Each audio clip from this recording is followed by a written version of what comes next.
अताकुम रमजान शहरुन मुबारकुन फरज़ल्लाहु अज़्ज़ा व जल्ला अलैकुम सियामा। ऐ मुसलमानों, रमजान का महीना आ चुका है, बरकत वाला महीना, मुबारक महीना आ चुका है। जिस महीने के रोजे तुम्हारे ऊपर फर्ज है वो महीना आ चुका है। तुफ्तहु फी अब्वाबुस समा, इस महीने में आसमान के दरवाजे खोल दिए जाते हैं। वह तुगलक़ु फीही अब्वाबुल जहीम, और जहन्नम के दरवाजे बंद कर दिए जाते हैं। वह तुगल्लु फीही मरदतुश शयातीन, और शैतानों को इस महीने के अंदर कैद कर दिया जाता है, जंजीरों में जकड़ दिया जाता है। लिल्लाहि फीही लैलतुन हिया खैरुम मिन अल्फि शहर, अल्लाह की कसम इस महीने में एक रात ऐसी है जो 1000 महीने से अफजल है। 1000 महीना 84 साल से भी ज्यादा। एक रात, इस महीने में एक रात, और रात किसको बोलते हैं? मगरिब बाद से लेकर के फजर तक का टाइम, यानी मैक्सिमम 12 घंटा, 12-13 घंटा।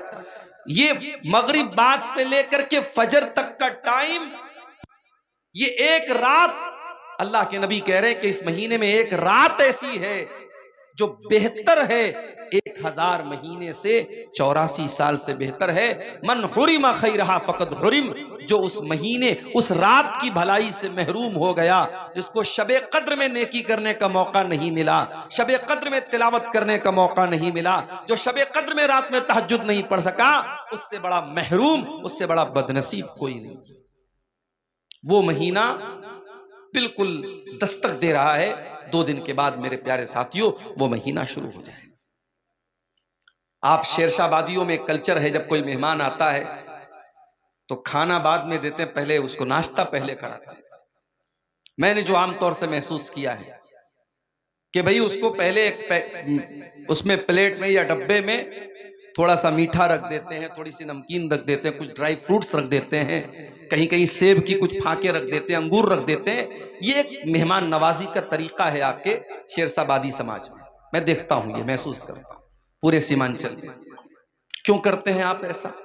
कि नहीं भाई हमारे दरवाजे पर मेहमान आया है, और मेहमान अगर बड़ा मेहमान हो, रिस्पेक्टेड हो, सम्मान के लायक हो, तो जाहिर है कि आप और ज्यादा उसकी इज्जत करते हैं।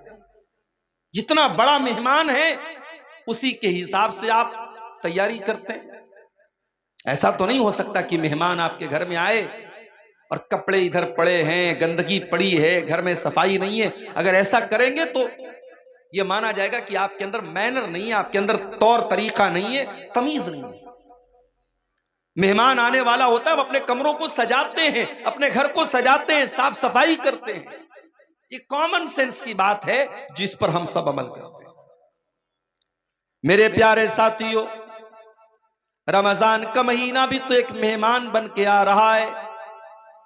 ऐसा मेहमान बन के आ रहा है जो अल्लाह की रहमतें लेकर के आ रहा है। ये महीना हमारे और आपके गुनाहों की बख्शिश का जरिया बन करके आ रहा है। हम अगर चाहें तो इस महीने में अपने गुनाहों को बख्शवा सकते हैं। इस महीने में तरावीह की नमाज पढ़ करके हम अल्लाह ताला के मुकर्रब बन सकते हैं। इस महीने का रोजा रख करके अल्लाह से अपने गुनाहों को माफ करवा सकते हैं। इस महीने में कुरान की तिलावत करके अपने गुनाहों के बादलों को हम छांट सकते हैं, साफ कर सकते हैं।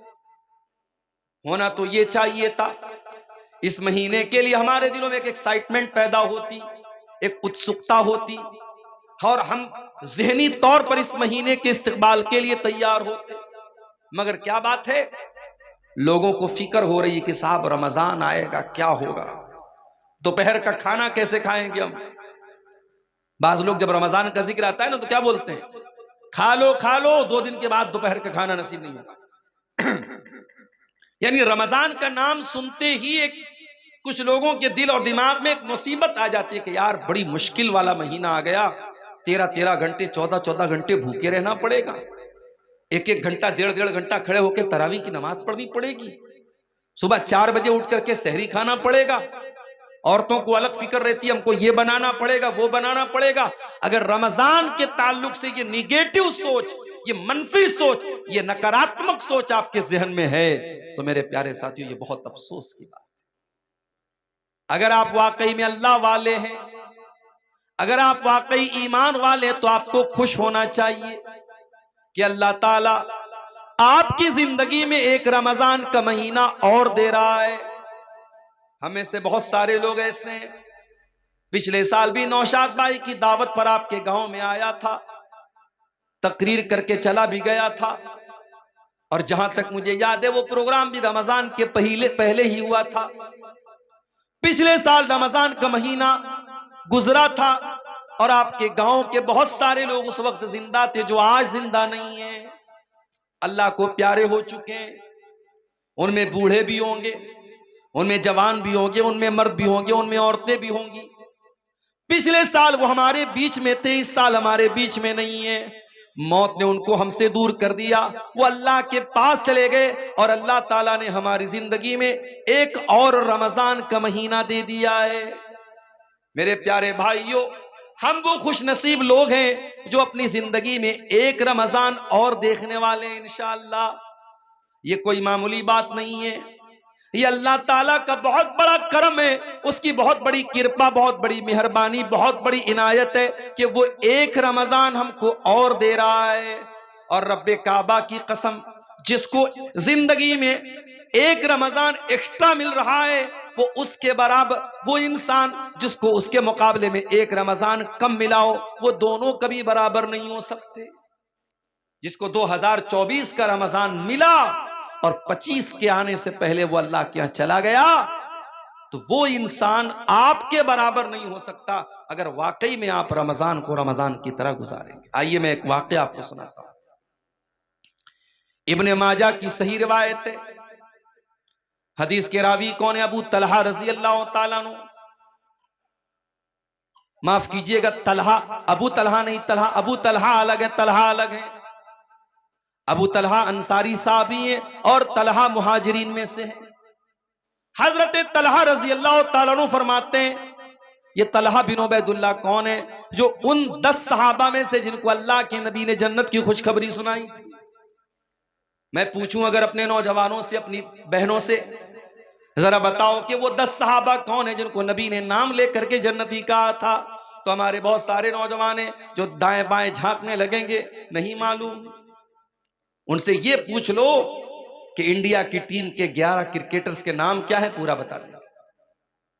आईसीसी की चैंपियनशिप में इंडिया कौन से पायदान पे चल रही है, फौरन बता देंगे। टॉप 1 पर कौन सा बल्लेबाज है, टॉप 1 पर कौन सा गेंदबाज है, फौरन बता देंगे। क्यों? इंटरेस्ट है, शौक है। मोबाइल पर स्कोर देख रहे हैं, मैच देख रहे हैं, शौक है। हमें दीन सीखने का शौक होता तो हमें नबी के सहाबा का नाम भी मालूम होता। अभी एक बच्चे का नाम किसी ने पूछा तो मैंने कहा कि नाम रख दीजिए उसैरिम। आप लोगों ने नाम सुना है उसैरिम? बोलो भाई, सुना है? किसका नाम है उसैरिम?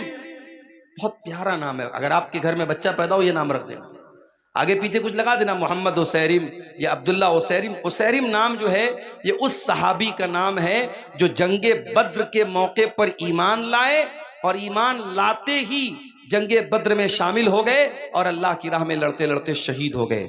उलमा ने लिखा है कि ये वो सहाबी हैं जिन्होंने एक टाइम की नमाज भी नहीं पढ़ी थी, ईमान लाए और ईमान लाते ही अल्लाह की राह में लड़ते लड़ते शहीद हो गए और जन्नत में जाएंगे।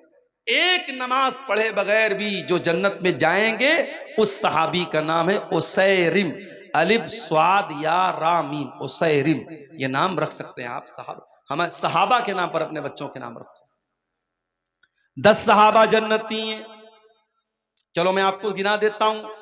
अबू बकर, उमर, उस्मान, अली, ये तो सब जानते हैं। उसके अलावा साद बिन अबी वक्कास रजी अल्लाह तआला अन्हु, सईद बिन ज़ैद रजी अल्लाह तआला अन्हु, अब्दुर्रहमान इब्न औफ रजी अल्लाह तआला अन्हु, अबू उबैदा इब्न जर्राह रजी अल्लाह तआला अन्हु, तलहा रजी अल्लाह तआला अन्हु, जुबैर रजी अल्लाह तआला अन्हु। ये टोटल 10 सहाबा है जिनका नाम लेकर के नबी ने जन्नती होने की बशारत सुनाई। उन 10 में से कौन है? तलहा बिन उबैदुल्लाह, उनकी रिवायत है। और रिवायत कहां है? इब्ने माजा के अंदर, बिल्कुल सही रिवायत है। कहते अल्लाह के नबी के पास 2 लोग आए बहुत दूर से, दोनों ने एक साथ इस्लाम कबूल किया। वो दोनों दोस्त भी हो सकते थे, दोनों पड़ोसी भी हो सकते थे, दोनों भाई भी हो सकते थे, हदीस में उसकी वजाहत नहीं है। दोनों एक ही इलाके के रहने वाले थे, दोनों ईमान लाए, एक साथ ईमान लाए, लेकिन उनमें से एक ज्यादा मेहनती था दूसरे के मुकाबले में। एक दीन के कामों में ज्यादा एक्टिव था, ज्यादा चुस्ती वाला था, फुर्तीला था। एक थोड़ा उससे कम मेहनत करता था, एक ज्यादा मेहनत करता था। होता है अपने घर में, हम देखते हैं एक आदमी ज्यादा मेहनती होता है, दूसरा कम होता है। एक उसमें से ज्यादा एक्टिव था, और वो जो ज्यादा एक्टिव था वो अल्लाह की राह में लड़ते लड़ते शहीद हो जाता है। उसका जो दोस्त होता है, उसके 1 साल के बाद उसका इंतकाल होता है। पहला वाला जो मेहनती था वो अल्लाह की राह में लड़ते लड़ते शहीद होता है, दूसरा वाला नेचुरल तरीके से इंतकाल कर जाता है, मौत हो जाती है।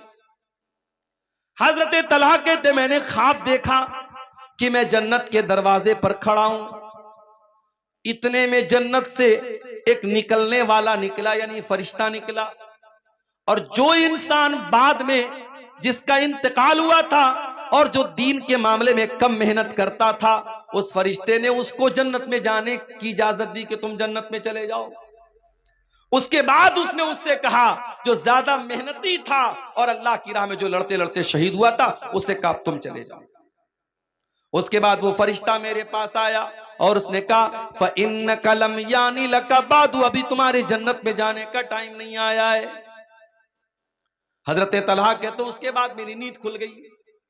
मैंने जब अपना ये ख्वाब सहाबा को बयान किया, फ़अजिबू लिज़ालिका, तो सहाबा को बहुत अजीब लगा कि ऐसा कैसे हो सकता है कि जो इंसान अल्लाह की राह में शहीद हो गया और जो दीन के मामले में ज्यादा मेहनत करता था वो बाद में जन्नत में जा रहा है, और जो नॉर्मल तरीके से मरा था वो पहले जन्नत में जा रहा है, ऐसा कैसे हो सकता है। सहाबा को इस बात पर बहुत ताज्जुब हुआ। जब ये बात अल्लाह के नबी तक पहुंची, आपने सहाबा से पूछा कि तुम्हें किस बात पर ताज्जुब हो रहा है। आए अल्लाह के नबी, हमें इसी बात पर ताज्जुब हो रहा है कि जो इंसान बाद में जिसका इंतकाल हुआ था वो जन्नत में पहले कैसे चला गया। आपने फरमाया अलैसा कद मकस बादहू सनतन, जिसका इंतकाल 1 साल बाद हुआ था, क्या अपने भाई के मरने के बाद 1 साल तक उसकी जिंदगी में 1 साल एक्स्ट्रा उसको मिला कि नहीं मिला? 1 साल ज्यादा मिला कि नहीं मिला? हाँ अल्लाह के नबी, ज्यादा मिला। अलैसा कद अदरक रमजान व सामा, क्या उसकी जिंदगी में 1 रमजान और ज्यादा मिला कि नहीं मिला? हाँ अल्लाह के नबी, 1 रमजान और ज्यादा मिला। क्या उसने जिंदगी में 1 रमजान का रोजा ज्यादा रखा कि नहीं रखा? हाँ अल्लाह के नबी, उसने 1 रमजान का महीना रोजा ज्यादा रखा। क्या उसने 1 साल के अंदर अपने भाई के मुकाबले में 1 साल ज्यादा नमाज पढ़ी कि नहीं पढ़ी? हाँ अल्लाह के नबी, उसने 1 साल ज्यादा नमाज पढ़ी। आपने फरमाया फमा बैनहुमा अबादु मिम्मा बैनल अर्दि वस्समा, उन दोनों के मकाम और मर्तबे के बीच में वही दूरी है जो आसमान और जमीन के बीच की दूरी है। ऐ मेरे सहाबा, जिसकी जिंदगी में 1 रमजान और मिल गया उसकी बराबरी कोई कर ही नहीं सकता। उसके उन दोनों के मर्तबे के बीच में उतना ही फासला है जितना आसमान और जमीन के बीच में है। ये हमारी खुशनसीबी है। अल्लाह हमें 1 रमजान और दे रहा है। अल्लाह चाहता, और अभी भी अगर अल्लाह चाहे, रमजान का चांद निकलने से पहले हमारी जान जा सकती है, कोई हादसा हो सकता है, कोई मुसीबत आ सकती है, कोई बीमारी आ सकती है। अल्लाह ताला हमें तौफीक दे रहा है कि हमें 1 रमजान और मिलता है। इसीलिए सहाबा किराम क्या करते थे, ताबईन क्या करते थे, वो रमजान का इंतजार किया करते थे और अल्लाह से दुआ किया करते थे, अल्लाहुम्मा बल्लिगना रमजान, आय अल्लाह तू रमजान तक हमको पहुंचा दे, आय अल्लाह इतनी जिंदगी दे दे, इतनी सांसें दे दे कि रमजान का महीना हमको मिल जाए। और रमजान में सारी मेहनत करते थे, अमल करते थे, और जब रमजान गुजर जाता था तो दुआ करते थे, अल्लाहुम्मा तक़ब्बल मिन्ना रमजान, आय अल्लाह हमने रमजान में जो तरावी की नमाज पढ़ी, जो रोजा रखा, जो तिलावत की, जो एतकाफ किया, जो भी हमने नेकी की, आय अल्लाह तू हमारी नेकी को कबूल कर ले। 6 महीना इंतजार करते थे रमजान का, और 6 महीना रमजान में जो इबादत करते थे उसकी कबूलियत की दुआएं किया करते थे। कौन? सहाबा, ताबईन और इस उम्मत के असलाफ। मेरे प्यारे साथियों, हम वो खुश नसीब लोग हैं, हमें रमजान का महीना मिला है। अगर हमारे दिमाग में एक्साइटमेंट नहीं है, रमजान को लेकर के हमारे दिमाग में कोई तैयारी नहीं है, तो ये खतरे की घंटी है। हमें ये समझ लेना चाहिए कि हमारा ईमान बहुत कमजोर है। इसीलिए अल्लाह ताला कुरान में मुनाफिकों के बारे में कहता है, वलौ अरादुल खुरूज लअद्दू लहू उद्दतन, ये मुनाफिक लोग जो बहाना करते हैं कि हमारे पास जाने का सामान नहीं था, हमारे पास तैयारी होती तो हम भी जंग के मैदान में जाते, हम भी जंगे तबूक में शामिल होते। ऐ नबी, ये मुनाफिक लोग झूठ बोल रहे हैं। वलौ अरादुल खुरूज लअद्दू लहू उद्दतन, अगर वाकई में इन मुनाफिकों ने तैयारी, अगर इनको जाने का इरादा होता तो इन्होंने तैयारी की होती।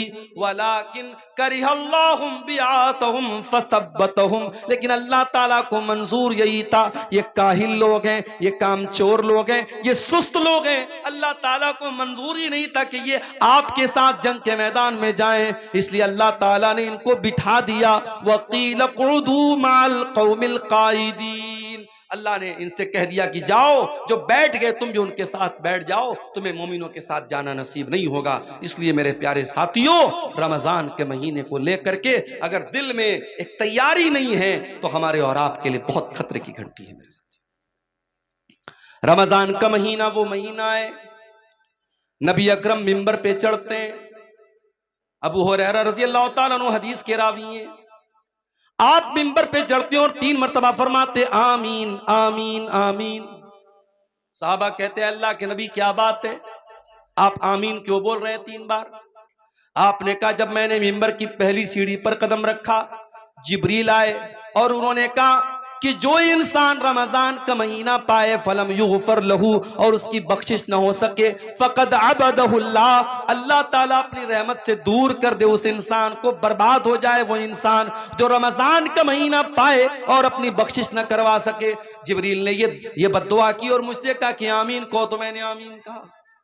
फिर जब मैं दूसरी सीढ़ी पर पहुंचा, जिब्रील ने कहा कि जो अपने माँ बाप में से दोनों को या किसी एक को बुढ़ापे की हालत में पाए और उसके माँ बाप उसको जन्नत में दाखिल न कर पाए। बड़ा मसला है मेरे भाई। माँ की तरफ से आज मदरसे में चंदा देने को हम तैयार हैं, बाप की तरफ से मस्जिद बनवाने को तैयार है, ट्यूबवेल बनाने को तैयार है।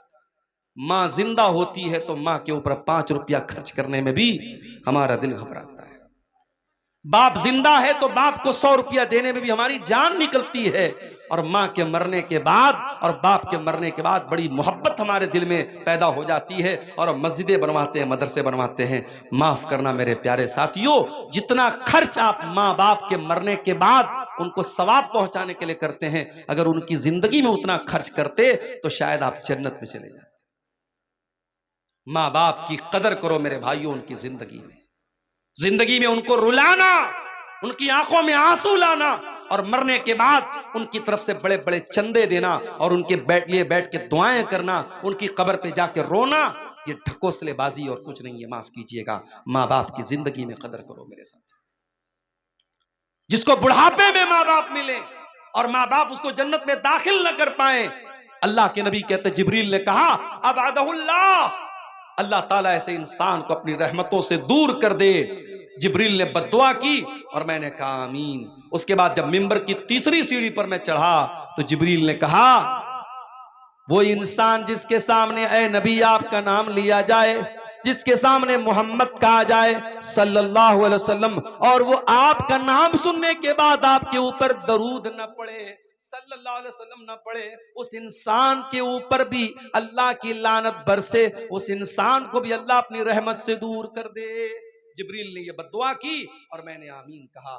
ये 3 बद्दुआएं थी जो फरिश्तों के सरदार ने बद्दुआ की थी और नबी ने आमीन कही थी। मेरे प्यारे साथियों, कितना बड़ा बदनसीब है वो इंसान जिसकी जिंदगी में रमजान का महीना आए और वो अब अल्लाह ताला के यहां अपनी बख्शिश न करवा सके। और ये भी याद रखिए, कुरान करीम में अल्लाह ताला ने अगर किसी एक महीने का नाम लिया है तो वो भी सिर्फ और सिर्फ रमजान का महीना है। महीने तो 12 हैं, मगर अल्लाह ने सिर्फ एक महीने का नाम लिया है और वो महीना रमजान का महीना है। और जब अल्लाह ने रमजान के महीने का नाम लिया कुरान के दूसरे पारे में, तो क्या कहा अल्लाह ने? अल्लाह ने ये नहीं कहा रमजान रोजे का महीना है, अल्लाह ने ये नहीं कहा रमजान तरावी का महीना है, अल्लाह ने ये नहीं कहा रमजान एतिकाफ का महीना है, अल्लाह ने ये नहीं कहा रमजान ज़कात का महीना है।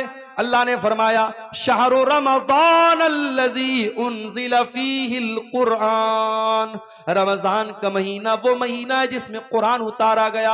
हुदल लिन्नास, और ये कुरान सारी मानवता के लिए मार्गदर्शन का काम करता है, सारी इंसानियत को सच्चाई का रास्ता दिखाता है। हुदल लिन्नास वबय्यिनातिम मिनल हुदा वल फुरकान, और कुरान की आयतें सच्चाई को खोल खोल के बयान कर देती हैं, हक और बातिल को खोल खोल के बयान कर देती हैं। पता ये चला कि कुरान वो रमजान वो महीना है जिसमें कुरान उतरा था। अच्छा, अब एक सवाल ये पैदा होता है कि कुरान तो इकट्ठा नहीं उतरा, कुरान तो अल्लाह के नबी के ऊपर थोड़ा थोड़ा 23 साल में उतरा, तो फिर इसका क्या मतलब है कि कुरान रमजान के महीने में उतरा? तो इसको भी नोट कर लो कि कुरान 2 तरीके से उतरा है। एक तो कुरान लौहे महफूज से मुकम्मल आसमान दुनिया पर, ये जो आसमान हमको नजर आता है ना, ये जो पहला आसमान है इसका नाम आसमान दुनिया है। दुनिया मतलब करीब, क्योंकि ये आसमान हमसे सबसे ज्यादा करीब है इसलिए इसको आसमान दुनिया कहा जाता है। इसके ऊपर 6 आसमान और हैं। तो अल्लाह ताला ने लौहे महफूज से आसमान दुनिया पर जो कुरान उतारा है वो रमजान के महीने में उतारा है अपने प्यारे नबी के ऊपर, रमजान के महीने की आखिरी अशरे की किसी रात में। और वो रात कौन सी है? ये वही रात है जिसको लैलतुल कद्र कहा गया और जिसके बारे में अल्लाह ने कुरान की सूरत नाजिल की, इन्ना अंज़लनाहु फी लैलतिल कद्र वमा अदराका मा लैलतुल कद्र लैलतुल कद्र खैरुम मिन अल्फि शहर। ऐ मेरे नबी, इस कुरान को हमने लैलतुल कद्र में उतारा है और आप क्या जाने के लैलतुल कद्र क्या है? लैलतुल कद्र खैरुम मिन अल्फि शहर, लैलतुल कद्र तो 1000 महीने से बेहतर है। तो एक तो कुरान अल्लाह ताला के यहां से आसमान पर उतरा, फिर वहां से थोड़ा थोड़ा करके हमारे नबी के ऊपर उतरा है। इसलिए अल्लाह कह रहा है कि रमजान का महीना वो महीना है जिसमें कुरान उतारा गया है। और आज अफसोस की बात है, हमारा वो नौजवान जो 24 घंटे में हजारों बार मोबाइल खोलता है कि व्हाट्सएप पर किसका मैसेज आया, इंस्टा पर किसका मैसेज आया, फेसबुक की पोस्ट को कितने लोगों ने लाइक कर लिया, और इंस्टाग्राम के फोटो को कितने लोगों ने लाइक कर लिया, व्हाट्सएप के स्टेटस को कितने लोगों ने देख लिया। एक एक मैसेज को पढ़ता है, एक एक लाइक को देखता है। लोगों के लाइक की इतनी परवाह करने वाला इंसान, शायद इतनी मर्तबा तूने कुरान को पढ़ा होता तो अल्लाह तुझे लाइक कर देता। अगर तूने कुरान से इतना ताल्लुक जोड़ा होता तो अल्लाह की नजर में तू पसंदीदा हो जाता। मेरे प्यारे साथियों, आप जिससे मोहब्बत करते हैं उसके मैसेज का इंतजार करते हैं। अगर आप अब्दुल गफ्फार साहब से मोहब्बत करते हैं और आपने उनको मैसेज किया है और आपके मैसेज को उन्होंने ओपन तक नहीं किया, खोला तक नहीं, और आपसे 1 साल के बाद अब्दुल गफ्फार साहब मिले और कहा कि अरे यार क्या हाल चाल है, दोस्ती का आपको जो है दम भरने की कोशिश की और दोस्ती का नाम लिया, तो आप गुस्से में कहेंगे कि अरे भाई जाओ, आप तो इतने बड़े इंसान हैं कि आपने मेरा मैसेज तक खोल के नहीं देखा, आप क्या दोस्ती की बात करते हैं। दुनिया में हम देखते हैं कि दोस्त का मैसेज आता है तो ऐसा नहीं हो सकता कि हम दोस्त भी माने और उसका मैसेज इग्नोर कर दें। मेरे प्यारे साथियों, अल्लाह का कलाम और अल्लाह का मैसेज है ये कुरान, और ये कुरान आज हमारे घरों में गर्द खा रहा है, धूल और मिट्टी खा रहा है। कुरान रखा हुआ है रेशम के कपड़े में लपेट कर, उस कुरान को कभी खोलने की हम कोशिश तक नहीं करते।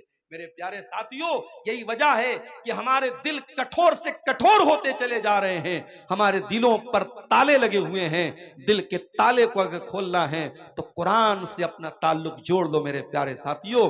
कुरान कहता फला यतदब्बरूनल कुरान अला कुलूबिन अक़फ़ालुहा, तुम कुरान के ऊपर गौर क्यों नहीं करते? कहीं ऐसा तो नहीं तुम्हारे दिलों के ऊपर ताले लगे हुए हैं? कहीं ऐसा तो नहीं कि तुम्हारे दिल लॉक हो चुके? तुम्हारे दिल का पासवर्ड कुरान है, तुम्हारे दिल का पैटर्न कोड कुरान है। तुम्हारे दिल के लॉक को अनलॉक करने का तरीका कुरान के अंदर गौर करना है। जब तुम कुरान के ऊपर गौर करोगे तो तुम्हारे दिल का लॉक खुल जाएगा। हमारे दिल की क्या हैसियत है?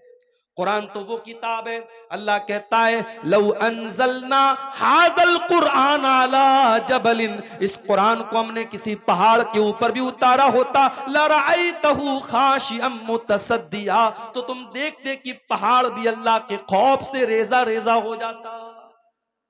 तरावी पढ़ाने वाले को कितना पैसा देते? बास जगहों पर तो साहब मसला लोग पूछते हैं, मौलवी साहब तरावी पढ़ाने वाले को पैसा देना जायज है कि? अच्छा, मतलब तुम ये पूछ रहे हो कि तरावी पढ़ाने वाले को पैसा देना जायज है कि नहीं?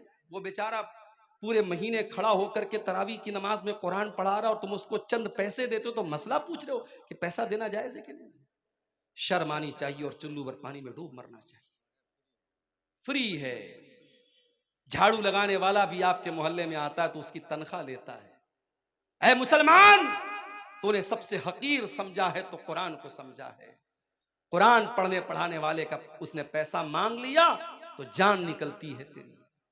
पिछले साल एक न्यूज मैंने पढ़ी थी, गुजरात में अहमदाबाद में एक हाफिज साहब ने तरावी की नमाज पढ़ाई थी। उनको वहां की जो मस्जिद के मुसल्लियान थे, किसी ने खुश होकर के 4 व्हीलर दे दी थी। 4 व्हीलर की चाबी के साथ हाफिज साहब का फोटो आया। हमारे यहाँ तो लोग सुन करके साहब बेहोश हो जाएंगे, अरे तरावी पढ़ाने वाले को 4 व्हीलर मिल गई। तरावी पढ़ाने वाला, कुरान पढ़ने वाला, कुरान पढ़ाने वाला तुम्हारी नजर में हकीर होगा, मेरे रब की नजर में वो हकीर नहीं है। मेरे प्यारे साथी, मेरे रब की नजर में कुरान पढ़ाने वाले का इतना ऊंचा मकाम है, नबी की नजर में इतना ऊंचा मकाम है। अल्लाह के नबी फरमाते खैरुकुम मन तअल्लमल कुरान व अल्लमहु, तुम में सबसे बेहतरीन इंसान वो है जो कुरान को पढ़ता है, पढ़ाता है, कुरान को सीखता है, सिखाता है। याद रखो मेरे प्यारे साथियों, आप कब्र में जाएंगे वहां भी ये कुरान आपके काम आएगा। कब्र में सवाल पूछा जाएगा, मुनकर नकीर सवाल पूछेंगे, मन रब्बू का, तेरा रब कौन है? मन नबियों का, तेरे नबी कौन है? माँ दीनों का, तेरा दीन क्या है? 3 सवाल होगा कब्र में, 3 सवाल होगा। और माफ करना, इन तीनों सवालों का जवाब मैथमेटिक्स की किताबों में नहीं मिलेगा, साइंस और जियोग्राफी की किताबों में नहीं मिलेगा, हिस्ट्री की किताबों में नहीं मिलेगा, भूगोल की किताबों में नहीं मिलेगा। इन तीनों सवालों का जवाब कहां मिलेगा? जब मोमिन सही जवाब देगा, मेरा रब अल्लाह है, मेरे नबी मोहम्मद सल्लल्लाहु अलैहि वसल्लम है, मेरा दीन इस्लाम है, तो फरिश्ता पूछेगा वमा युद्री का, तुझे इन तीनों सवालों का जवाब कैसे पता चला? तो बंदा कहेगा करा तो किताब अल्लाही फ़आमनतु बिही वसद्दक़तु, मैंने कुरान को पढ़ा था, मैं कुरान पर ईमान लाया था, मैंने कुरान को सच माना था, कुरान के जरिए मुझे इन तीनों सवालों का जवाब मिला है। मेरे प्यारे साथियों, ये कुरान कब्र में भी आपके काम है। औलाद के लिए मेहनत करने वालों, अपनी औलाद को सुख देने के लिए हराम की जायदाद पर कब्जा करने वालों, दूसरों की जमीन हड़पने वालों, सूद और ब्याज का पैसा अपने घर में ला करके अपनी औलाद को पालने वालों, तुम भी कान खोल करके सुन लो, कयामत के दिन ये औलाद भी तुम्हारे काम नहीं आएगी, औलाद भी काम नहीं आएगी। कुरान कहता है यौम यफिरुल मरउ मिन अखी व उम्मिही व अबी व साहिबतिही व बनी, कयामत के दिन इंसान अपनी माँ को देख करके भागेगा, अपने बाप को देख करके भागेगा, अपनी बीवी को छोड़ करके भागेगा, अपने भाई को छोड़ करके भागेगा, अपनी बीवी बच्चों को छोड़ करके भागेगा, अपनी औलाद को छोड़ करके भागेगा। क्यों भागेगा? लिकुल्लि इम्रिइम मिनहुम यौमइज़िन शानुन युग़नी, इसलिए कि कयामत के दिन किसी के पास इतनी फुर्सत नहीं होगी कि वो दूसरे का हाल चाल ले। कयामत के दिन तो नफसी नफसी का आलम होगा, हर इंसान को अपनी पड़ी होगी, वहां औलाद भी आपके काम नहीं आएगी। लेकिन एक चीज कयामत के दिन भी काम आएगी। कौन सी चीज? अल्लाह के नबी फरमाते हैं, इक़राउल कुरान, ओ लोगो कुरान पढ़ा करो, फ़इन्नहु याती यौमल क़ियामति शफ़ीउन लि अस्हाबिही, इसलिए कि कयामत के दिन कुरान आएगा, तुम्हारे हक में सिफारिश करेगा, कुरान तुम्हारे लिए लड़ेगा अल्लाह की बारगाह में और कहेगा, अल्लाह, जब दुनिया रात में सोया करती थी, तेरा ये बंदा रात में कुरान पढ़ा करता था, जब दुनिया दिन में काम और धंधे में लगी रहती थी, ये बंदा खाली टाइम में कुरान पढ़ा करता था। कुरान आपके लिए लड़ेगा और कुरान आपके लिए हुज्जत बनेगा, दलील बनेगा कयामत के दिन। रमजान का महीना कुरान का महीना है मेरे साथ, कोशिश करो। मैं ये नहीं कहता कि आप इतना कुरान खत्म कर लो, मैं ये नहीं कहता कि आप डेली एक कुरान खत्म कर लो, वो सबके बस की बात नहीं। उलमा ने यह भी लिखा है 3 दिन से कम टाइम में कुरान खत्म करना मना है, मगर रमजान का महीना या और कोई ऐसा टाइम जिसमें ज्यादा नेकी करने का हुक्म दिया गया है, उसमें आपको मना नहीं है। उसमें आप अगर चाहें तो रमजान में डेली आप एक कुरान खत्म कर सकते हैं। बल्कि बाज उलमा, बाज अइम्मा से साबित है कि वो रमजान में डेली एक कुरान खत्म करते हैं। आम दिनों में मना है कि 3 दिन से कम टाइम में कुरान खत्म ना किया जाए, ताकि बहुत जल्दी जल्दी कुरान ना पढ़ा जाए, कुरान को समझ के पढ़ा जाए। मगर रमजान के महीने में आप जितनी स्पीड के साथ और जितना ज्यादा कुरान पढ़ें, कोई हरज की बात नहीं। आप तिलावत सही करें, अच्छे अंदाज में करें, जल्दबाजी के चक्कर में कुरान का माना और मतलब ना खराब करें। लेकिन अगर आप जितना भी पढ़ सकते हैं कुरान ज्यादा ज्यादा पढ़ें। मैं एक आपको तरीका बताता हूं। हमारे यहाँ जो वो कुरान होता है हाफिजी कुरान, जिसमें से हमारे हाफिज लोग कुरान देख करके याद करते हैं, अगर आप उस कुरान को अपने सामने रखें, उसमें एक पारे में 20 पेज होते हैं। आपको क्या करना है, हर नमाज के पहले अजान हुई जोहर की, अल्लाहु अकबर अल्लाहु अकबर, आप मस्जिद में पहुंच जाओ और अजान के बाद आप मस्जिद में पहले 2 रकात सुन्नत पढ़ लो और बैठ करके 2 पेज आप उसको पढ़ लो। सिर्फ 2 पेज पढ़ने में 5 मिनट लगेगा। हाफिजी कुरान की बात कर रहा हूं, जो 16 लाइन का 15 लाइन का आता है, आयत पर शुरू होता है, आयत पर खत्म होता है, उस कुरान की बात कर रहा हूं। 2 पेज आपने पढ़ लिया नमाज के पहले। अब जोहर की नमाज आपने पढ़ी, जोहर की नमाज के बाद सुन्नत आपने पढ़ लिया, 2 रकात या 4 रकात, जितनी भी अल्लाह ने आपको तौफीक दी। उसके बाद आप बैठे हैं मस्जिद में, अब फिर कुरान खोलिए और 2 पेज और पढ़ लीजिए। 2 पेज नमाज के पहले, 2 पेज नमाज के बाद, 4 पेज हो गए। ऐसा ही आप 5 टाइम की नमाज में कर लीजिए। सिर्फ इतना कर लीजिए आप रमजान में कि हर नमाज के पहले 2 पेज पढ़ना है, हर नमाज के बाद 2 पेज पढ़ना है। 5 टाइम की नमाज में आपके 20 पेज हो जाएंगे। एक पारा आपका आराम से डेली, आप कोई एक्स्ट्रा टाइम आपको नहीं निकालना पड़ा। 5 मिनट आपने नमाज के पहले निकाला, 5 मिनट नमाज के बाद निकाला।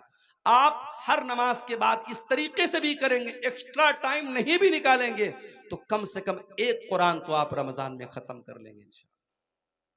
ये एक मैं तरीका आपको बता रहा हूं। रमजान कुरान का महीना है मेरे साथियों, तवज्जो दो। और 2 तरीके की तिलावत करो रमजान में। एक तिलावत तो ये वाली कर लो कि बस पढ़ना है, सिर्फ पढ़ोगे तब भी सवाब मिलेगा। और एक तिलावत और करो कि समझ करके पढ़ना है। अल्हम्दुलिल्लाहि रब्बिल आलमीन, अब ये आयत आपने पढ़ी, अब नीचे तर्जमा पढ़ लो। तमाम तारीफें अल्लाह के लिए हैं जो सारे जहान का रब है। फिर हो सके तो कोई तफसीर पढ़ लो, तफसीर इब्ने कसीर आती है उर्दू में, वो देख लो। अहसनुल बयान उर्दू की बहुत अच्छी तफसीर है, उसको देख लो। अगर कोई किताब नहीं पढ़ सकते, मोबाइल पर ऐप आता है तफसीर का, अहसनुल बयान का ऐप भी आता है, ऐप से पढ़ लो। धीरे धीरे एक एक आयत की तफसीर जितना टाइम निकाल सकते हो पढ़ो। कुरान पढ़ने का और कुरान पर गौर करने का महीना है रमजान का। ये 2 काम हमें और आपको करना है मेरे साथ। और आगे बढ़िए। सीमांचल के इलाके में बैठा हूं, जब तक मौलाना अजीजुर रहमान साहब यहां आकर के तरन्नुम के साथ बंगला जबान में दुआएं न करें, मदरसे को चंदा नहीं मिलेगा। कई जगहों पर लोगों ने मुझसे कहा, मौलाना आप चंदा कीजिए, मुझे चंदा करना आता नहीं।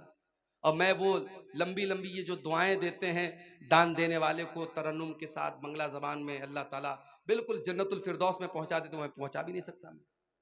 तो अब ये जो मिजाज हमारा बना है कि जब तक दुआ नहीं करेगा सामने वाला, ऐलान नहीं करेगा माइक से तब तक हम चंदा नहीं देंगे। ये मिजाज भी बदलने की जरूरी नहीं है कि हर बात का माइक में ऐलान कराया जाए। बनारस में एक मस्जिद बन रही है हमारे मोहल्ले के करीब में। एक अल्लाह का बंदा आया, नमाज उसने पढ़ी, उसने ऐलान सुना कि यह मस्जिद की तामीर का काम चल रहा है। मस्जिद की कमेटी के जिम्मेदार के कान में धीरे से उसने कहा, मौलाना साहब मस्जिद की तामीर में जितना छड़ लगेगा मैं देने को तैयार। कोई ऐलान नहीं हुआ, कोई माइक पर लंबी चौड़ी दुआएं उसके लिए नहीं की गई। उसके दिल में अल्लाह ने यह बात डाली, मस्जिद बन रही है, जितना छड़ लगेगा मेरी तरफ से लगेगा, जितना सरिया लगेगा मेरी तरफ से लगेगा। कोई अल्लाह का बंदा आता है, कहता जितने सीमेंट लगेंगे मैं दे दूंगा। काम इस तरीके से होता है मेरे प्यारे साथियों।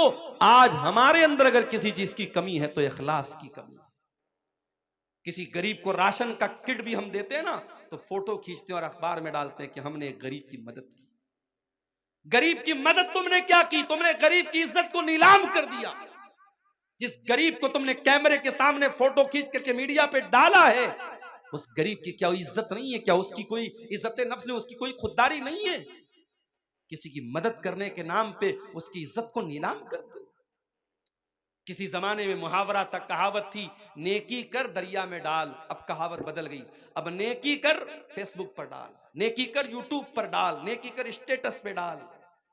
अब तो साहब खाने काबा का तवाफ भी हो रहा तो वहां भी सेल्फी ले रहे हैं। अब एक ही चीज की सेल्फी बची है, अब्बा मर जाएं तो उनकी लाश के साथ भी सेल्फी ले जाए। अब वो भी लोग लेना शुरू कर दिए हैं, अपने मरे हुए बाप के साथ भी लोग सेल्फी ले रहे हैं। अल्लाह माफ करे हम सब। नुमाइश का दौर है, शोहरत का दौर है, रियाकारी का दौर है। रमजान का महीना हमें ये सबक भी सिखाता है मेरे साथ कि कुछ इबादतें ऐसी भी होनी चाहिए जो हमारे और अल्लाह के बीच में होनी चाहिए, और रोजा ऐसी ही एक इबादत। सुबह फजर के टाइम आपने सहरी खाई, जो भी आपने सहरी खाई, मैं नहीं जानता आपके सीमांचल में क्या क्या खाते हैं। हो सकता है कुछ लोग गोश्त भी खाते हो, सब्जी भी खाते हो, रोटी चावल भी खाते हो। जो भी आपने सहरी के टाइम खाया, सुहर की अजान हो गई। जाहिर है 4 बजे आपने सहरी खाई थी, 12:30 बजे अज़हर की अजान हो रही है। 8 घंटे का टाइम गुजर चुका है, 8.5 घंटे का। मार्च का महीना चल रहा है, गर्मी का आलम है। आप मस्जिद में आए, आपने वजू करने के लिए पानी से अपने हाथों को धोया, चुल्लू में पानी लिया, मुंह में डाला, हलक सूख रहा है। सुबह 4 बजे के बाद आपने पानी नहीं पिया है, हलक सूख रहा है और पानी आपके मुंह में जा चुका है। अगर आप उस पानी के 2-4 कतरे हलक के नीचे उतार लें, वहां तो कोई कैमरा नहीं लगा है, वहां तो कोई कैमरा नहीं लगा है। लेकिन हां, एक बात आपसे यह भी कहना चाहूंगा, जिसके दिल में अल्लाह का डर ना हो, वो खाने काबा में जाके, मक्का में जाकर के भी वहां पर भी वो गंदा काम करता है। अभी कल एक साहब ने मुझको बताया कि खाने काबा के पास जो लोग तवाफ करते हैं, अगर दूसरे का सामान वो उठा लेंगे, उनको ये लगेगा लाखों की भीड़ है, कौन देखने जाता है, मगर हजारों कैमरे हरम में लगे हुए हैं, हजारों कैमरे लगे हुए हैं और पूरा कंट्रोल रूम मौजूद है, और हजारों वहां सीआईडी के लोग और सीबीआई के लोग और पुलिस के लोग उन कैमरों पर नजर रखते हैं। अगर आपने दूसरे का सामान उठाया तो पुलिस फौरन कैमरे से आपको देख लेगी और आपसे पूछताछ हो सकती है, और दूसरे का सामान आपने अगर जानबूझ करके ले लिया है तो आप पकड़े जा सकते हैं। इसलिए जो लोग हज करने जाते हैं, उमरा करने जाते हैं, उनको यह सिखाया जाता है कि हरम में कोई भी सामान, आपका अपना सामान है तो अलग बात है, किसी का कोई सामान छूने की कोशिश मत करना। एक साहब ने एक वाकया बताया कि तवाफ के दौरान एक हिंदुस्तानी हाजी और हिंदुस्तानी मुसलमान, 50 साल के ऊपर का मुसलमान, बार बार औरतों को टच कर रहा था। तवाफ के दौरान वो गंदा इंसान बार बार औरतों को टच कर रहा था, और कैमरे की नजर से जो कंट्रोल रूम में पुलिस वाले मौजूद थे, वो बार बार देख रहे थे कि ये इंसान एक बार नहीं, 2 बार नहीं, उसने 20 बार ऐसा किया। पुलिस ने उसको अरेस्ट कर लिया। जब जेल में पहुंचा है वो इंसान, उसके जवान बेटे पहुंचे, उसकी बेटियां पहुंची, नहीं हमारा बाप इतना गंदा काम नहीं कर सकता। पुलिस वालों ने कैमरे की क्लिप ला के सामने रख दी, तो देख लो तुम्हारे बाप ने क्या किया है।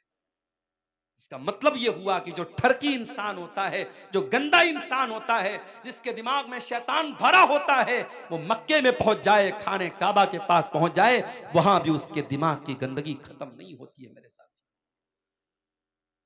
आपको खाने काबा के पास भी इतना गंदा काम करने से अगर कोई चीज रोक सकती है, अल्लाह का डर और अल्लाह का तकवा ही रोक सकता है। और रमजान का रोजा हमें यही सिखाता है मेरे साथियों। सुबह 4 बजे हमने सहरी में पानी पिया है, जुहर के वजू में पानी के कतरे मुंह के अंदर जा रहे हैं, 2-4 कतरे हलक के नीचे चले जाएं, कौन देखने जाता है? मगर बंदा 2-4 कतरे भी अपने हलक के नीचे जाने नहीं देता है। क्यों? अल्लाह ताला के आम क्या जवाब देंगे? हमारा रोजा बर्बाद हो जाएगा, हमारे रोजे का कोई मतलब नहीं रह जाएगा।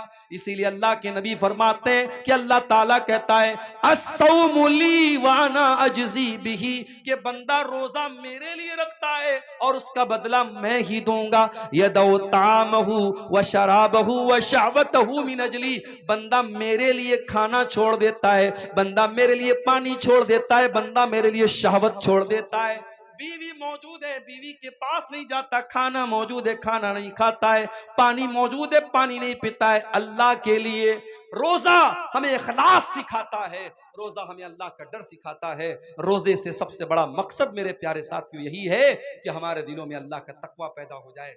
इसीलिए अल्लाह कुरान के दूसरे पारे में कहता है या अय्युहल्लज़ीना आमनू कुतिबा अलैकुमुस्सियामु कमा कुतिबा अलल्लज़ीना मिन क़ब्लिकुम लअल्लकुम तत्तक़ून। ऐ ईमान वालो, तुम पर रोजे फर्ज किए गए जिस तरीके से तुमसे पहले के लोगों पर फर्ज किए गए, ताकि तुम मुत्तकी बन जाओ, ताकि तुम्हारे दिलों में अल्लाह का तकवा, अल्लाह का डर पैदा हो जाए।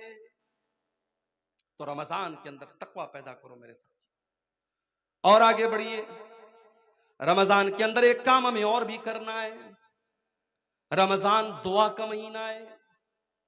कुरान में जहां अल्लाह ताला ने रमजान के रोजे का जिक्र किया, वहीं पर फरमाया वइज़ा सालका इबादी अन्नी फइन्नी करीब। ऐ मेरे नबी, जब मेरे बंदे आपसे मेरे बारे में सवाल करें, उन्हें जवाब दे दो मैं करीब हूं, मैं करीब हूं। उजीबु दावत दाई, मैं दुआ करने वाले की दुआ को सुनता हूं। शर्त यह है फल यस्तजीबू ली वल युमिनू बी, कि बंदा मेरी बात माने और मेरे ऊपर ईमान रखे। रमजान दुआ का महीना है मेरे साथियों। जब आप भूखे प्यासे रह करके अल्लाह की बारगाह में हाथ फैलाते हैं, अल्लाह आपकी दुआ को रायगा नहीं करता, अल्लाह आपकी दुआ को लौटाता नहीं। इसीलिए अल्लाह के नबी फरमाते हैं सलासु दावतिन ला तुरद, 3 लोगों की दुआ अल्लाह ताला लौटाता नहीं है। दावतुल वालिदिल वलदिही, एक बाप की दुआ, बाप जब अपनी औलाद के हक में दुआ करता, अल्लाह उस दुआ को कभी लौटाता नहीं है। वह दावतुल मुसाफिर, और मुसाफिर की दुआ को अल्लाह ताला लौटाता नहीं है। वह दावतुस साइम, और रोजेदार की दुआ को भी अल्लाह ताला लौटाता नहीं है। रोजे की हालत में मेरे प्यारे साथियों दुआ करो, अपने लिए भी दुआ करो, अपने बच्चों के लिए दुआ करो, अपने माँ बाप के लिए दुआ करो, सारी उम्मत के लिए दुआ करो, मुल्क के हालात के लिए दुआ करो, अपने कारोबार और रोजी रोटी के लिए दुआ करो। और बेहतर यह है कि जो अल्लाह के नबी जो दुआएं करते थे, आप दुआ की कोई किताब ले लो। एक अच्छी सी किताब का नाम मैं आपको बता रहा हूं, हिस्नुल मुस्लिम, बहुत अच्छी किताब है दुआ की। आप ऑनलाइन भी इसको अपने मोबाइल के प्ले स्टोर में जाके इसको डाउनलोड कर सकते हैं। उसमें छोटी छोटी दुआएं हैं, आप देख के उनको पढ़ लीजिए या याद करके पढ़ लीजिए। दुआओं को रोजे की हालत में खूब कीजिए। रमजान दुआ का महीना है मेरे प्यारे साथी। रमजान सब्र बर्दाश्त का भी महीना है। आप रोजे की हालत में, एक इंसान आपके पास आता है, गाली दे देता है आपको, बुरा भला कह देता है आपको, आप सुबह से कुछ खाए नहीं है, भूखे हैं। और जब इंसान भूखा रहता है तो उसका पारा और हाई हो जाता है, उसका बीपी और बढ़ जाता है, उसको और ज्यादा गुस्सा आने लगता है। होना तो ये चाहिए था कि जब आप रोजे की हालत में हैं और कोई आपको आ करके गाली दे दे, तो होना तो ये चाहिए था कि शरीयत आपको इजाजत दे दे कि आप तो भूखे प्यासे हैं, आप गाली का जवाब गाली से दे सकते हैं, आप गुस्से का जवाब गुस्से से दे सकते हैं। होना तो ये चाहिए था, मगर नहीं। अल्लाह के नबी फरमाते हैं जब तुम में से कोई रोजे की हालत में हो, फ़इन इम्रुउन क़ातलहु औ साबहु, सब्बाहू, अगर कोई गाली गलौज करे, अगर कोई लड़ाई करे तो गाली के जवाब में गाली न दे, लड़ाई के जवाब में लड़ाई न करे, बल्कि साफ साफ कह दे इन्नी साइम, मैं रोजे की हालत में हूं, मैं रोजे की हालत में लड़ नहीं सकता।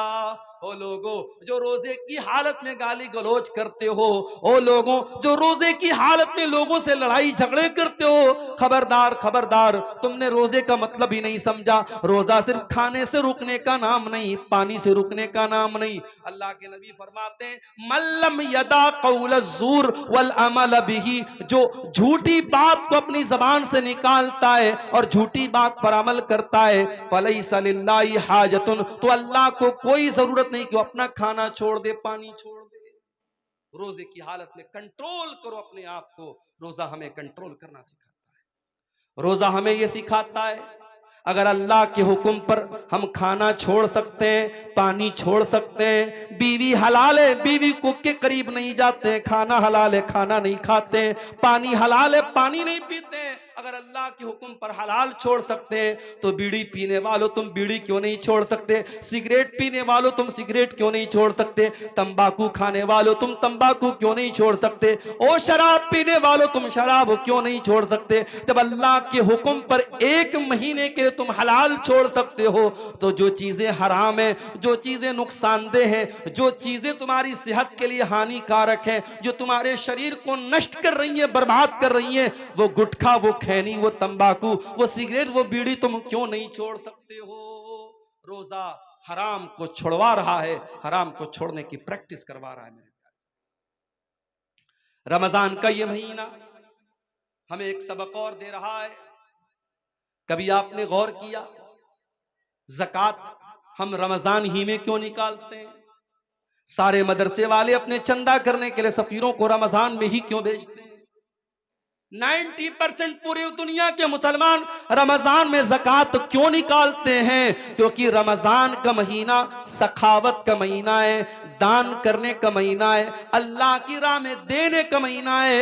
हजरत अब्दुल्ला बिन अब्बास कहते हैं कि अल्लाह के प्यारे नबी सबसे ज्यादा सखावत किया करते थे, और जब रमजान का महीना आता था और अल्लाह के प्यारे नबी जिब्रील से मिलकर के कुरान पढ़ा करते थे, कुरान का दौर किया करते थे, तो आपकी सखावत और बढ़ जाती थी। आप तेज चलने वाली आंधी से भी ज्यादा सखावत करते थे। रमजान में सखावत करो मेरे साथियों। आज अफसोस की बात है, ज़कात वसूलने के लिए लोग आते हैं, बड़े बड़े सेठ लोग लाइन लगवाते हैं, बेचारा ज़कात लेने वाला भिखारी बनकर के लाइन लगाता है, तब जाकर के उसको ज़कात मिलती है। अरे तुझे तो एहसानमंद होना चाहिए, तुझे तो शुक्रिया अदा करना चाहिए कि वो ज़कात लेने वाला तेरे दरवाजे तक आया है, उसने तेरा काम आसान कर दिया, तेरी इबादत को आसान कर दिया, और तू भिखारियों की तरह उसकी लाइन लगवाता है। माफ करना मेरे प्यारे साथियों, ज़कात कोई भीख नहीं है, ज़कात कोई एहसान नहीं है, ज़कात हमारे माल में अल्लाह का हक है। हम जो माल कमाते हैं उस माल की, हमारे माल पर 2.5% जो ज़कात हम देते हैं वो माल में अल्लाह का हक है। और रमज़ान में हमें कोशिश ये करनी चाहिए कि अपने माल की ज़कात हम निकाल दें, और ज़कात के अलावा भी हम सदका खैरात करें, क्योंकि हमारे प्यारे नबी सल्लल्लाहु अलैहि वसल्लम इस महीने में कसरत से सदका और खैरात किया करते थे। रमज़ान का ये महीना एक सबक हमें और भी देता है। दुनिया में करोड़ों लोग ऐसे हैं जिनको दोनों टाइम का खाना नसीब नहीं होता। हम और आप आराम से अपने घर में देसी मुर्गा खा रहे हैं, गाय का गोश्त, जो भी आपके यहाँ जानवर ज़बा होता है, आप हलाल जानवरों का गोश्त खाते हैं, जो भी आपको अल्लाह ताला ने नेमतें दी आप उसको खाते हैं। लेकिन दुनिया में करोड़ों इंसान ऐसे हैं जो भूखे और प्यासे रहते हैं, उनके पास खाने को खाना नहीं। मेरे प्यारे साथियों, रमजान का महीना वो महीना है जिस महीने में आप 13-14 घंटे भूखे रहते हैं। अमीर को भी भूखा रहना है, गरीब को भी रहना है, करोड़पति को भी रहना है, और एक सामान्य आदमी को भी रहना है। ये रमजान में भूखे रह करके आपको ये सबक सिखाया जाता है कि ऐ मेरे बंदो, तुम तो अपनी मर्जी से भूखे हो, तुम्हारे पास खाना है तब भी तुम नहीं खाते हो, तुम्हारे पास पीने को चीजें तब भी तुम नहीं पीते हो। इस दुनिया में करोड़ों लोग ऐसे हैं जो मजबूरी की वजह से भूखे रहते हैं, उनके पास कोई चीज नहीं कि वो खा सके, वो बेचारे न खाने को कुछ है न पानी को कुछ है। रमजान के इस महीने में जब आप दस्तरखान पर तरह तरह की चीजों को खाने के लिए बैठा करो मेरे साथियों, तो आप फलस्तीन के शहर गाजा के अपने उन भाइयों को याद कर लेना, जब हेलीकॉप्टर से खाने की किटें उनके को फेंकी जाती हैं, उनके छोटे छोटे बच्चे खुश हो जाते हैं। 3 दिन बाद 4 दिन बाद उनको खाने को कुछ मिल जाता है। मेरे प्यारे साथियों, वो भी तो आपके मुसलमान भाई हैं, वो भी तो आपके कलमा गो भाई हैं, इसी धरती पर रहते हैं। उनके उनके घरों को तबाह कर दिया गया, उनके कारोबारों को बर्बाद कर दिया गया, उनकी दुकानों पर बुलडोजर चला दिया गया।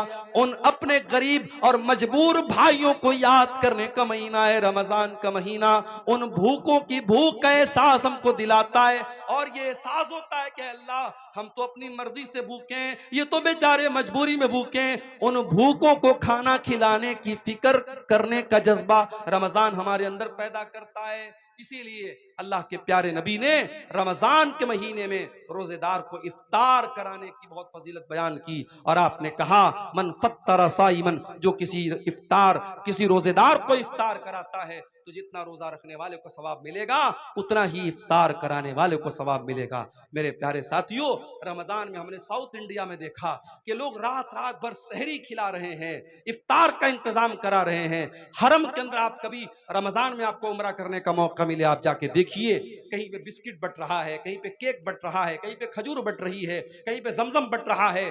कितने अल्लाह के बंदे करोड़पति लोग हैं, वो लोगों को बांट रहे हैं कि रोजेदारों के इफ्तार में मेरा भी पैसा शामिल हो जाए, रोजेदार के हलक में मेरे भी खाने पीने की चीजें पहुंच जाएं। मेरे प्यारे साथियों, ये जज्बा रमजान हमें अपने अंदर पैदा करने की, हमें जज्बा हमारे अंदर पैदा करता है। और आखिरी बात मेरे प्यारे साथियों, रमजान का महीना हमें अपने अंदर चेंजिंग लाने का सबक देता है। जैसे ही रमजान का महीना आएगा हमारी जिंदगी चेंज हो जाएगी। ऐसे आम तौर से जो लोग फजर में भी उठते हैं, वो फजर में उठते हैं, नमाज पढ़ते हैं, लेकिन रमजान के महीने में आप फजर से भी 1 घंटा पहले उठते हैं, ब्रश करते हैं, बाथरूम जाते हैं, उसके बाद आप बैठ करके सहरी करते हैं, फिर दिन में आपकी आदत है 11 महीने आप दोपहर का खाना खाते हैं, सुबह 10 बजे नाश्ता करते हैं।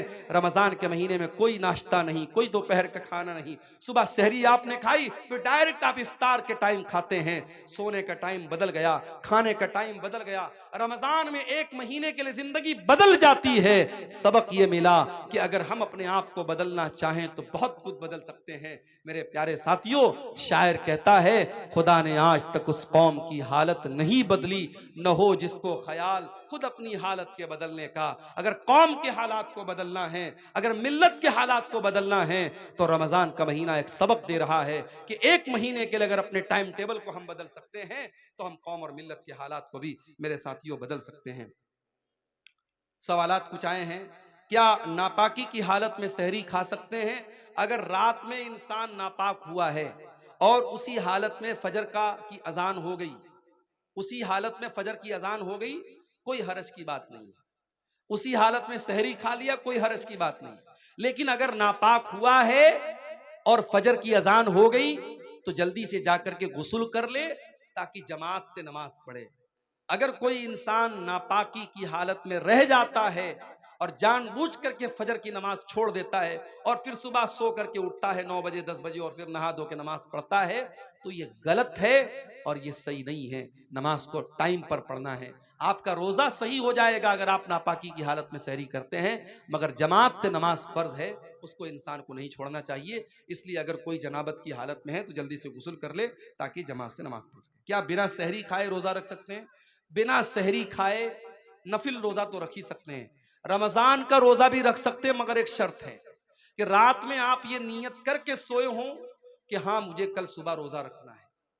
नफिल रोजे में नियत जरूरी नहीं है। नफिल रोजे में आप फजर के टाइम अगर उठे, अजान हो गई, आपके दिल में इरादा पैदा हुआ कि आज मैं रोजा रख लेता हूं, सहरी नहीं खाई आपने फजर के बाद नियत कर ली, आप नफिल रोजा रख सकते हैं। मगर रमजान में रात ही में आपको दिल में ये इरादा करना पड़ेगा कि हाँ मुझे कल रोजा रखना। अगर ये इरादा करके आप सोए थे और सुबह आपकी नींद नहीं खुल पाई सहरी में, तो बगैर सहरी के भी आपका रोजा हो जाएगा। रोजे की हालत में थूक निगलना कैसा है? ऑटोमेटिक नेचुरली तौर पे अगर कुछ थूक आपका हलक के अंदर चला जाता है तो कोई हरज की बात नहीं, लेकिन जानबूझ के अपने मुंह में ढेर सारा थूक बनाना और उसको निगलना, ये मुनासिब बात नहीं, ये जो है अखलाक के भी खिलाफ बात है, ऐसा नहीं करना चाहिए। बहरहाल उससे रोज़ा तो नहीं टूटेगा, मगर ऐसा करना ठीक नहीं है। क्या रोजेदार रोजे की हालत में बीवी का बोसा ले सकते हैं? ले सकते हैं, मगर एक शर्त के साथ कि इंसान को अपने ऊपर कंट्रोल हो। पता लगा कि बीवी का बोसा लेने गया और नापाक हो गया तो मसला हो जाएगा, फिर वो एक रोजा ही नहीं जाएगा, उसको 60 रोजा रखना पड़ जाएगा, या 60 मिस्किनों को खाना खिलाना पड़ जाएगा, या लगातार 2 महीना उसको रोजा रखना पड़ेगा, तो वो बहुत भारी पड़ जाएगा। इसलिए जो इंसान अपने नफ्स पर कंट्रोल कर सकता है उसको इस बात की इजाजत दी जा सकती है, इससे रोजा नहीं टूटता है। ठीक है। जो शख्स किसी बीमारी की हालत में रोजा न रख सके तो उसका क्या मसला होगा? अगर बीमारी ऐसी है कि आज बीमारी है कल ठीक हो जाएगी तो उसको तो कज़ा करना है, लेकिन बीमारी ऐसी है कि अब ठीक नहीं होगी, जैसे शुगर हो गया, टीबी हो गई, अब ये तो ठीक होना बहुत मुश्किल है, तो ऐसा इंसान जिसकी बीमारी लाइलाज है या अब उम्र के साथ रहेगी वो बीमारी, तो ऐसा इंसान अगर रोजा नहीं रख पा रहा है तो हर रोजे के बदले एक मिस्कीन को खाना खिलाएगा। एक मिस्किन को 2 टाइम का खाना उसको खिलाना रहेगा। बेहतर यह कि खाना खिला दे, या 2 टाइम के खाने का जो अनाज है वो अनाज दे दे। अगर अनाज देने में भी कोई प्रॉब्लम है तब बहुत मजबूरी की हालत में उसका पैसा दे सकता है, वरना शरीयत में इताम का लफ्ज आया, खाना खिलाने का लफ्ज आया है, तो खाना ही देना चाहिए या खाने की जगह अनाज देना चाहिए। रोजे की हालत में गुल या कोई नशावर चीजों का इस्तेमाल करना कैसा? बिल्कुल गलत है। रोजा जब आप जायज चीजों को छोड़ रहे हैं तो भाई गुल क्यों नहीं छोड़ रहे हैं आप? कोई कह रहा है कि साहब हम गुल इसलिए करते हैं पेट साफ होता है, अरे भाई किसी और चीज से साफ कर लो अपना पेट, गुल से मत साफ करो। और गुल एक ऐसी चीज होती है कि कुछ ना कुछ उसका असर मुंह के अंदर महसूस होता है। तो रोजे की हालत बहुत, अगर आपकी मजबूरी है तो आप सुबह सहरी के पहले जो है यानी फजर के पहले आप कर लीजिए, वो भी उस सूरत में जब गुल के अंदर नशा ना हो। अगर गुल के अंदर किसी तरीके का नशा है तो रोजे के पहले या रोजे के बाद में या रोजे की हालत में किसी भी सूरत में वो सही नहीं है। रोजे की हालत में अगर कोई शख्स अपनी बीवी से हम बिस्तरी कर ले तो वो क्या करे? जानबूझ करके अगर ऐसा करता है तो रोजे का उसको कफारा देना पड़ेगा। कफारा क्या है? लगातार 60 दिन जो है वो रोजा रखे। अगर उसकी ताकत नहीं है तो 60 मिस्कीनों को खाना खिलाए।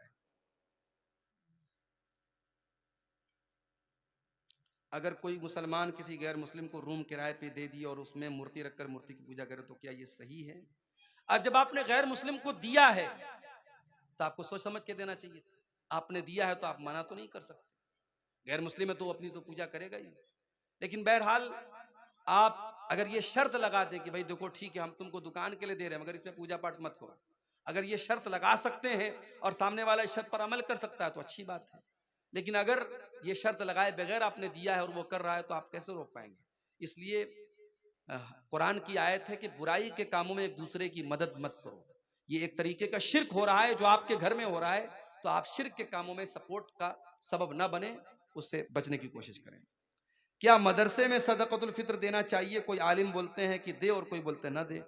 अगर मदरसे में गरीब बच्चे हैं, गरीब बच्चों के ऊपर वो पैसा खर्च हो रहा है, उसका अलग हिसाब किताब है कि सदक़तुल फित्र का जो अनाज है वो उन्हीं गरीब बच्चों पर खर्च हो रहा है या वो रकम उन गरीब बच्चों पर खर्च हो रही है, तब तो दिया जा सकता है।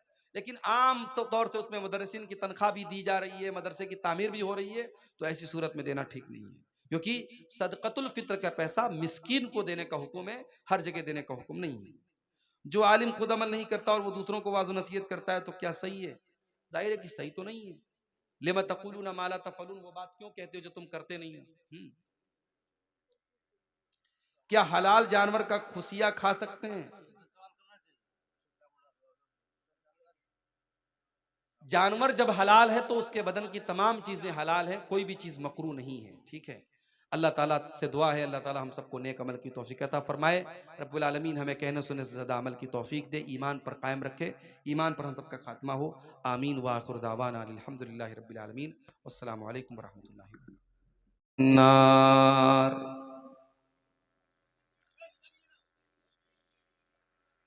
अऊज़ु बिल्लाहि मिनश शैतानिर रजीम।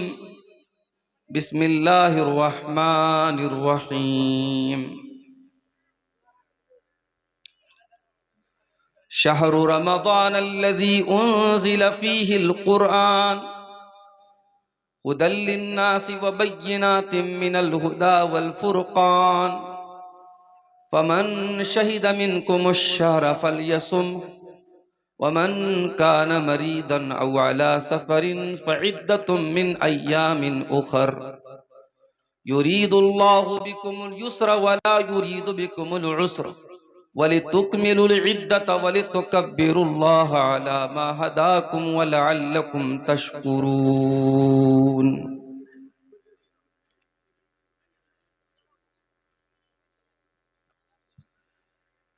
नबी के सहाबा के रस्ते पे चल के, नबी के सहाबा के रस्ते पे चल के दिलों का सुकून हमने हासिल किया है। लगा है नशा जब से जन्नत का हमको, उचाटप न जी इस जहां से हुआ है। नबी के सहाबा के रस्ते पे चल के दिलों का सुकून हमने हासिल किया है।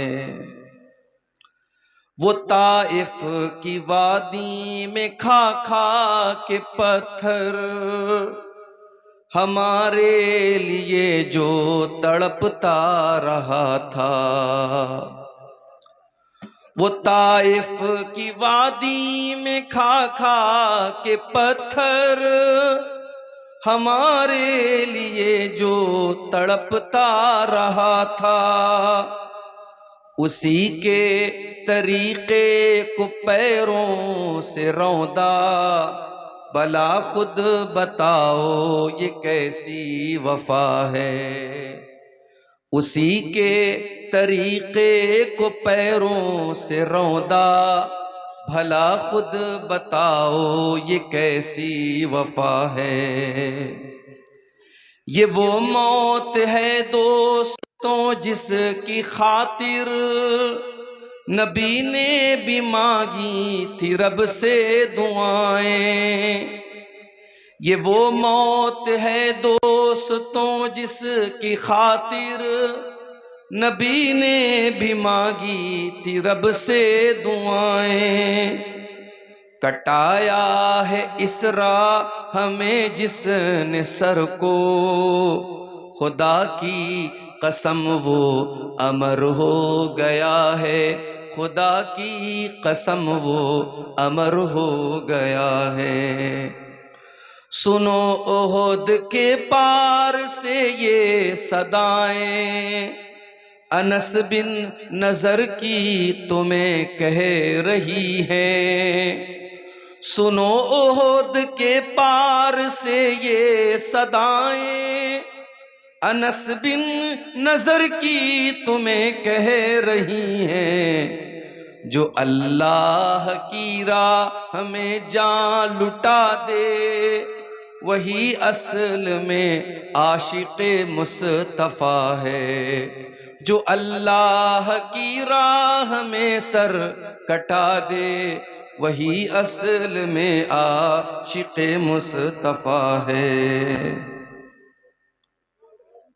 मोहतरम उलमाए किराम, बुजुर्गों और दोस्तों, नौजवान साथियों, माँ और बहनों, प्यारे बच्चों, आज के इस प्रोग्राम में जो इसके कन्वीनर हैं, इसके रूह रवां हैं जनाब नौशाद आलम साहब, उन्होंने जब इस प्रोग्राम का वक्त मुझसे लिया तो उन्होंने ये कहा कि शेख हमारे यहाँ प्रोग्राम जल्दी ख़त्म हो जाएगा और आपको 10:30 बजे तक हम लोग स्टेज पर बिठा देंगे। लेकिन 12 बजे मैं माइक पर बैठा हूँ।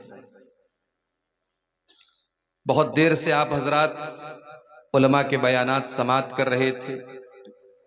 मुझसे पहले शेख अजीज़ुर रहमान बुखारी हफ़िज़हुल्लाह तकरीर के साथ साथ इस इदारे के लिए चंदा भी कर रहे थे।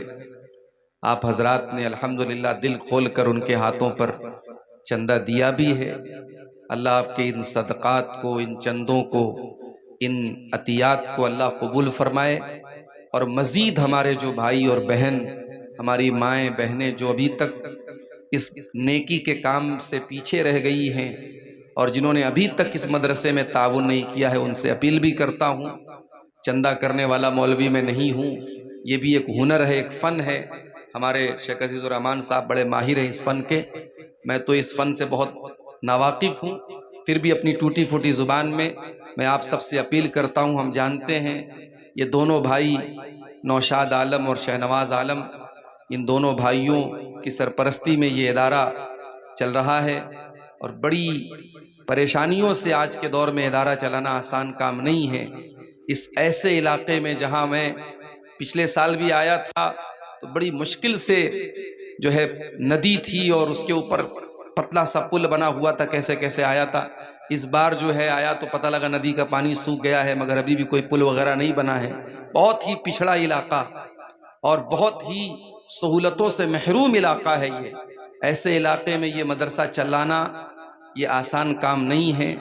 आप सबसे गुजारिश है, जो इस गांव के भी हैं और जो आसपास से आए हैं और जो हमारी माए बहनें आई हैं, सबसे अपील करता हूं कि आप इस जलसे की जो असल इसका मकसद है, इदारे का ताउन, उस मकसद को आप ज़रूर अपने सामने रखें और दिल खोल करके अपनी अपनी हैसियत के मुताबिक इदारे का ताउन करें। अल्लाह ताला हम सबको इसकी तौफीक अता फरमाए, आमीन। मेरे भाइयों, आज शाबान की आखिरी तारीखें चल रही हैं और गालिबन पूरी उम्मीद है कि जुमा को रमज़ान का चाँद नज़र आ जाएगा और पहला रोज़ा इंशाअल्लाह हम लोग सनीचर को, हफ्ते के दिन सनीचर के दिन हम रखेंगे। अगर शाबान का ये महीना 29 पर ख़त्म हुआ और चाँद नज़र आ गया तो पहला रोज़ा सनीचर को पड़ेगा। रमज़ान का महीना अगर हम ये कहें कि सैयदुश शुहूर है, तमाम महीनों का सरदार है, तो गलत नहीं होगा। इसीलिए हम जब रमजान का महीना, जब इसका नाम भी हम लेते तो क्या बोलते? रमजानुल मुबारक, बरकत वाला महीना। इसके नाम के साथ हमने मुबारक जोड़ दिया और ये मुबारक जो हमने जोड़ा है रमजान के साथ, ये हमने नहीं जोड़ा है, ये खुद अल्लाह के प्यारे नबी जनाब मोहम्मद रसूलुल्लाह सल्लल्लाहु अलैहि वसल्लम ने जोड़ा है। रमजान का महीना जब आता था, अल्लाह के प्यारे नबी वेलकम करते थे, इस्तकबाल करते थे, सहाबे किराम को खुशखबरी देते थे। रमजान का महीना आता था, अल्लाह के नबी अपने सहाबा के सामने खुतबा देते थे और कहते थे